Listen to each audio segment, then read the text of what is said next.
اور پھر جہنم کی طرف سے کھڑکی کھول دی جاتی ہے جہاں سے تعفن، بدبو اور حرارت و تپش اس کو پہنچتی ہے،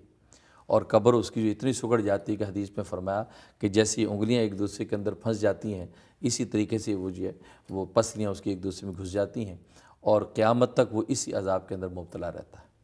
اور اگر اہل ایمان میں سے ہے تو اللہ تبارک و تعالیٰ اس کے لیے جنت کی طرف سے کھڑکی کھول دیتے ہیں، اور وہ ملائکہ اس کو کہتے ہیں نم کا نومۃ العروس، تو اس طرح سو جائے جیسے دلہن سوتی ہے، دلہن کو اس کا محبوب ہی جگائے گا، اسی طریقے سے اب تو سو جا، آرام کر، اور جنت کی طرف سے اس کو نعمتیں اور ہوائیں اور مانوی رزق پہنچتا ہے، اور قیامت تک وہاں سوتا ہے، تو پھر اللہ تبارک و تعالی روز قیامت میں اس کو بیدار کرتے ہیں۔ تو اس طریقے سے یہ منکر نکیر ڈیوٹی دیتے ہیں۔ اور ایک روایت میں فرمایا کہ 4 فرشتے ہیں قبر کے، ایک کا نام منکر ہے، دوسرا نکیر ہے، تیسرا ناکور ہے، اور چوتھا رومان ہے۔ تو منکر نکیر کا کام تو وہ سوال جواب ہے، اور ناکور اور رومان کا کام جو ہے وہ عذاب یا ثواب کو مسلط کرنا ہے، جنت کی کھڑکی کھول کے عذاب ثواب کو یہ فرشتے مسلط کرتے ہیں۔ تو اس طرح سے اچھا حضرت، یہ فرمائیے کہ یہ جب دفنا کے آتے ہیں لوگ تو اس کی کتنی دیر بعد یہ حضرات تشریف لاتے ہیں؟ جیسے کہ حدیث میں آتا ہے کہ ابھی دفنانے کے بعد جب واپس لوٹنے لگتے ہیں تو اسی وقت وہ منکر نکیر آ جاتے ہیں۔ یہاں تک کہ حدیث میں فرمایا کہ تمہارے پاؤں کی جو کھسکھساہٹ ہے، جوتوں کی آوازیں تک وہ مردہ سنتا ہے، اور تم جب لوٹنے لگتے ہو تو اسی وقت وہ فرشتے آ جاتے ہیں۔ اس لیے حدیث میں فرمایا کہ وہاں پہ کم از کم اتنی دیر تک ٹھہرنا چاہیے، اور سورہ بقرہ کا پہلا رکوع اور آخری رکوع تلاوت کیا جاتا ہے، اور یہ بھی سنت سے ثابت ہے، اور وہاں جو ہے تدفین کرنے کے بعد دعا کے لیے جمع رہیں، تو اتنی دیر وہاں موجود رہیں جتنی دیر میں ایک اونٹ کی قربانی کی جاتی ہے، کیونکہ اس دوران میں اس کے ساتھ چونکہ یہ معاملہ مکالمہ چل رہا ہے، تو اب وہ وہاں لوگ کھڑے اگر دعا کرتے رہتے ہیں اور تلاوت کرتے تو اس کو میت کو اس سے تقویت ہوتی ہے، تائید ہوتی ہے۔ اچھا حضرت، عذاب قبر کے بارے میں ذرا فرمائیے کہ یہ قیامت تک ہوتا رہے گا یا اس کی کوئی خاص مدت ہے؟ اور اگر ہوتا رہے تو کیا یہ جسمانی طور پہ ہوتا ہے؟ کیونکہ جسم تو مٹی ہو جاتا ہے بالکل، تو وہ سمجھ میں نہیں آتا کہ ایک جو ہڈیاں بھی بوسیدہ ہو گئیں، گل گئیں، تو پھر کیسے ان کو ہوگا؟ یا پھر روح کو تکلیف پہنچتی ہے؟ جی، اصل میں عذاب قبر قیامت تک ہوتا رہے گا جیسا اللہ تعالیٰ کا منشا ہے، لیکن یہ ہے البتہ اللہ تبارک و تعالیٰ جمعرات، جمعہ اور پیر کے دن جن کی تدفین ہوتی ہے، جن کا انتقال ان 3 دنوں میں ہوتا ہے، اس کے بارے میں روایات میں آتا ہے کہ ان کو عذاب قبر نہیں ہوگا، ان کو جو ہے اللہ تبارک و تعالیٰ، اور اسی طریقے سے رمضان میں اگر کسی بھی دن انتقال ہوا تو ان کو بھی اللہ تبارک و تعالیٰ عذاب قبر سے جو وہ محفوظ رکھتے ہیں، چاہے وہ کیسے ہی اعمال ہوں۔ کیسے بھی اعمال ہوں۔ باقی قیامت میں جب حشر نشر ہوگا، وہاں جب حساب کتاب ہوگا، وہاں اگر پکڑا گیا تو پھر وہاں عذاب کا سلسلہ جاری ہوگا، لیکن قبر کے عذاب سے اس کو مستثنیٰ کر دیا جاتا ہے، اور یہ قیامت تک عذاب ہوتا رہتا ہے، اور جسم اور روح دونوں کو ہوتا ہے، اس لیے کہ جسم اور روح دونوں مل کے دنیا کے اندر گناہ کرتے ہیں یا ثواب کرتے ہیں۔ اکیلا جسم بھی کچھ نہیں کر سکتا، اور اکیلی روح کا مقام بھی دنیا نہیں ہے، وہ بھی اپنے مقام پہ پہنچ جاتی ہے، تو اس لیے دونوں مل کے جو ہے جسم اور روح، اور جسم اگر زمین کے اندر ریزہ ریزہ ہو گیا ہے، بکھر گیا ہے، تو جہاں جہاں بھی جسم کے اعضاء ہوتے ہیں وہیں پر اللہ تبارک و تعالیٰ اس پر عذاب مسلط کرتے ہیں، یہاں تک کہ اگر کسی شیر نے کھا لیا یا مچھلی نے کھا لیا، دریا میں ڈوب گیا، تو جہاں جہاں اس کے اعضاء ہوں گے اللہ تبارک و تعالیٰ وہیں اس کو اس کا عذاب یا ثواب پہنچاتے ہیں۔ اچھا حضرت، جو لوگ جلا دیتے ہیں، اب بہت سارے مذاہب ایسے ہیں جیسے ہندوؤں میں وہ بالکل اس کی وہ راکھ باقی رہ جاتی ہے، تو اس کو کیا عذاب ہوگا؟ بس وہ اللہ تعالیٰ نہیں، اسی وہ جو کیونکہ اس کے جسم کے ذرات تو موجود ہیں، تو اللہ تبارک و تعالیٰ ان اجزاء کو وہیں پر عذاب پہنچاتے ہیں، اور وہیں ان کو ثواب یا عذاب کا جو بھی مظاہرہ ہے وہیں پر پہنچتا ہے۔ اچھا حضرت، کالز کا سلسلہ شروع کرتے ہیں۔ مسز صدیقی ہیں مشیگن سے۔ جی السلام علیکم۔ جی وعلیکم السلام، حضرت صاحب کو بھی میرا بہت السلام۔ جی فرمائیے۔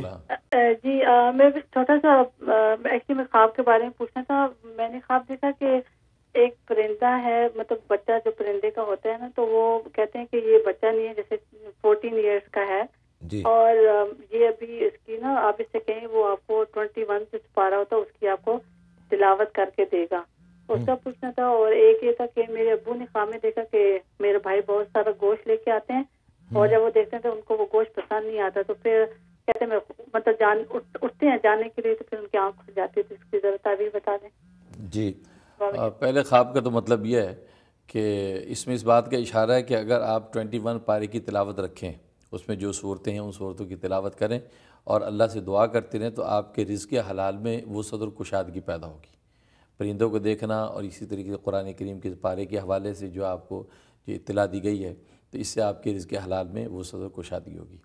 اور دوسرا جو خواب دیکھا ہے، اس کا مطلب ہے کسی بیماری سے حفاظت ہوئی ہے، کسی ایسی بیماری سے جو جسمانی بیماری یا تکلیف پہنچ سکتی تھی، تو اس سے حفاظت ہو گئی ہے، تو اس لیے حسب توفیق صدقہ دے دیں۔ اچھا حضرت، کچھ ابھی آپ نے فرمایا عذاب قبر کا بہت ایک لمبا عرصہ ہو سکتا ہے، قیامت پتہ نہیں کب آنی ہے، اللہ تعالیٰ اپنی حفاظت میں رکھے اور ہمارے گناہوں کو معاف فرمائے۔ کوئی خاص دعا فرما دیں جو عذاب قبر سے نجات کے لیے یا اس سے حفاظت کے لیے عام دنوں میں لوگ پڑھ سکتے ہیں؟ اس میں تو یہ ہے کہ ایک تو یہ تیسرے کلمے کا اہتمام رکھنا چاہیے، تیسرے کلمے کا اہتمام، روزانہ ایک تسبیح صبح شام تیسرے کلمے کی، اور ایک تسبیح استغفار کی، اور ایک تسبیح درود شریف کی۔ یہ جو ہے معمول جو بزرگوں نے متعین کیا ہے، صبح شام ایک ایک تسبیح اس کی کر کے قبر کے عذاب سے پناہ بھی مانگی جائے، اور اسی طریقے سے جو ہے وہ گناہوں سے انسان عافیت مانگے اور اچھی موت اور حسن خاتمہ مانگے۔ اور ویسے حدیث میں بھی قبر کے عذاب سے پناہ کی دعائیں موجود ہیں، ان مسنون دعاؤں کا اہتمام کرے تو اللہ تعالیٰ حفاظت فرمائیں گے۔ اچھا حضرت، آپ نے فرمایا تیسرے کلمے کا، بہت سارے لوگ پوچھتے ہیں کہ کلمے 6 ہیں، اب ہر ایک کو تو نہیں یاد، مجھے بھی نہیں یاد 6 کے 6 کلمے۔ پہلا کلمہ تو تقریباً سب کو پتہ ہی، وہ تو بہت ہی بڑی شرط ہے، دوسرا کلمہ بھی یاد، تیسرا کلمہ بھی یاد ہے، چوتھا کلمہ بھی کچھ لوگوں کو یاد ہے، جو کہ بازار جانے یا باہر جانے کے لیے بھی سنت ہے کہ اس کو پڑھنا چاہیے۔ اس کے بعد سچی بات ہے تو اگر نہیں یاد 6 کلمے تو کیا اس میں کوئی نہیں، 6 کلموں کا یاد ہونا کوئی ضروری نہیں ہے، لیکن یاد ہونی چاہیے۔ اچھا، واجب نہیں ہے، شرعی طور پہ واجب نہیں ہے، لیکن ظاہر ہے کہ جس طریقے سے لوگوں کو آیت الکرسی یاد ہوتی ہے، سورہ فاتحہ یاد ہے، اور بنیادی مرکزی صورتیں یاد ہیں، تو اسی طریقے سے یہ 6 کلمے یاد ہونے چاہیے، کیونکہ یہ کلمات جو متعین کیے گئے ہیں بہت مبارک ان کے الفاظ ہیں، اس کے اندر بہت ہی اچھے استغفار ہیں، اور اللہ تعالیٰ سے جو ہے گناہوں کی اچھے انداز سے معافی مانگی گئی ہے، تو یاد ہونے چاہیے۔ اور تیسرا کلمہ اس کی تو بڑی فضیلت ہے، کیونکہ تینوں کی تینوں اس کے اندر جو مضامین ہیں سبحان اللہ کے اور تحمید کے اور تحلیل کے، وہ بہت مبارک ہیں۔ اس لیے حدیث میں آتا ہے، صحیح مسلم کی حدیث ہے کہ جو تیسرا کلمہ جو ہے سچے دل سے ایک مرتبہ پڑھتا ہے تو اللہ تبارک و تعالیٰ اس کے سمندر کے جھاگ کے برابر بھی گناہ ہوں گے تو اللہ تعالیٰ ان گناہوں کو معاف کر دیتے ہیں۔ اور بعض روایتوں میں فرمایا کہ 10 مرتبہ اگر روزانہ کوئی پڑھ لے تو سمندر کے جھاگ کے برابر بھی اس کے گناہ ہوں گے تو سب کے سب معاف کر دیے جاتے ہیں۔ ماشاءاللہ۔ اس لیے مبارک کلمہ۔ خلیل صاحب ہیں جی مشیگن سے، جی السلام علیکم۔ ہاں جی، وعلیکم السلام ورحمۃ اللہ وبرکاتہ۔ جی فرمائیے۔ جی میں ابھی اسکول جا رہا ہوں یونیورسٹی میڈیکل کے لیے، تو میں نے پوچھنا کہ آپ دعا بتا سکتے ہیں کچھ پڑھنے کے لیے، اللہ کامیاب کر سکے۔ آپ کو ایڈمیشن ہو گیا آپ کا؟ جی جی ایڈمیشن ہو گیا۔ اچھا اچھا، فرسٹ ایئر میڈیکل؟ جی فزیکل تھراپی کے لیے میڈیکل۔ اچھا اچھا، ہاں، تو اس کے لیے آپ ایسا کریں کہ یا علیمو 150 دفعہ اور یا ناصرو 21 دفعہ، یہ فجر کی نماز اور عصر کی نماز کے بعد پڑھ لیا کریں، اول آخر 11 دفعہ درود شریف، یہ پڑھ کے دعا کر لیں، سینے پہ پھونک لیا کریں، تو انشاءاللہ آپ کے لیے تعلیم آسان ہو جائے گی اور آپ کامیاب ہو جائیں گے انشاءاللہ۔ ناظرین، یاد دہانی کے لیے ایک دفعہ پھر عرض کرتا چلوں کہ کاغذ اور قلم اپنے ساتھ رکھ لیں۔ حضرت بہت قیمتی یہ وظائف ہیں، بہت مجرب وظائف ہیں، ہم نہیں چاہتے کہ مس ہو جائیں، پھر آپ دوبارہ ای میل کریں اور کہیں کہ جی دوبارہ بتائیے، تو کوشش کریں